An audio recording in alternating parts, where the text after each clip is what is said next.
Hello guys, അപ്പോൾ ഞാൻ ഒരു കാര്യം പറഞ്ഞിട്ട് വന്നതാണ്. നമ്മുടെ ഷോപ്പിൽ ഒരാൾ വന്നിട്ടുണ്ട്. ഒരു ചെറിയൊരു നടനാണ് ആള്. നോക്കാം. പൈങ്കിളി സിനിമയിലൊരു ആളാണ് കേട്ടോ. പൈങ്കിളി സിനിമയിൽ ചെറിയ ഷോട്ടൊക്കെ ചെയ്തിട്ടുള്ള ഒരാളാണ്.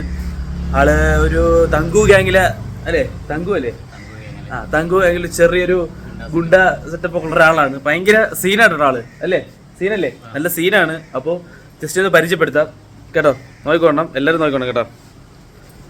ഇതാണ് ആള്. ഹായ്, ഞാൻ അനി പാറക്കൽ. നമ്മുടെ പൈങ്കിളി റിലീസാണ്.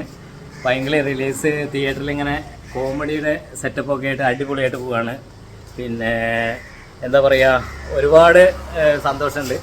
നമ്മുടെ ലിജോ സാറിൻ്റെ കൂടെ ഒരു ചാൻസ് കിട്ടുക എന്ന് പറഞ്ഞാൽ അത് ശ്രീ ബാബു ഡയറക്ടറാണ്, മൂപ്പരാണ് നമ്മളെ കാസ്റ്റ് ചെയ്തത്. അപ്പോൾ ഒരുപാട് സന്തോഷമുണ്ട്. പിന്നെ നമ്മുടെ ഒരു കമ്പനി സിനിമ എന്ന് പറഞ്ഞ കമ്പനിയാണ്, അത് സപ്പോർട്ടിങ് ആർട്ടിസ്റ്റുകളെ കൊടുത്തിട്ടുണ്ട്. അതിൽ നമ്മുടെ കൂട്ടുകാരായ രാഹുൽ, സനീഷ്, റിയാസ്, പിന്നെ വിനോദ്, ഇവർ 4 പേരാണ് ഇപ്പോഴത്തെ ബോസുമാർ.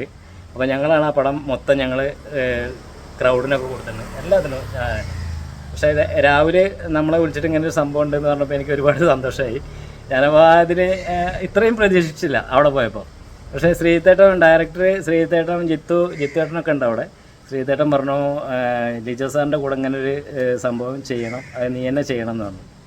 അപ്പോൾ സത്യം പറഞ്ഞാൽ പിടുത്തം വിട്ടുപോയി. എന്ന് വെച്ചാൽ ഫസ്റ്റ് പടം, ഫസ്റ്റ് ഡയലോഗ് അങ്ങനെയുള്ളൊരു സംഭവമാണ്.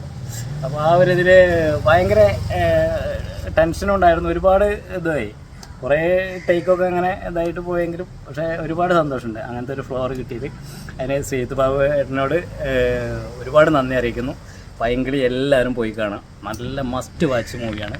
എന്ന് വെച്ചാൽ പടം എന്ന് പറഞ്ഞാൽ കോമഡിക്ക് പ്രാധാന്യം, സജു ഗോപിൻ്റെ ഒരു അടിപൊളി പെർഫോമൻസ്, എല്ലാവരും തകർത്ത് അഭിനയിച്ചതിൽ ഞങ്ങളും ചെറിയൊരു ഗസ്റ്റ് റോളിലാണെന്നുണ്ടെങ്കിലും തങ്കു ഗ്യാങ്ങിൻ്റെ ആ ഇത് നിങ്ങൾക്ക് എല്ലാവർക്കും ഇഷ്ടപ്പെടും.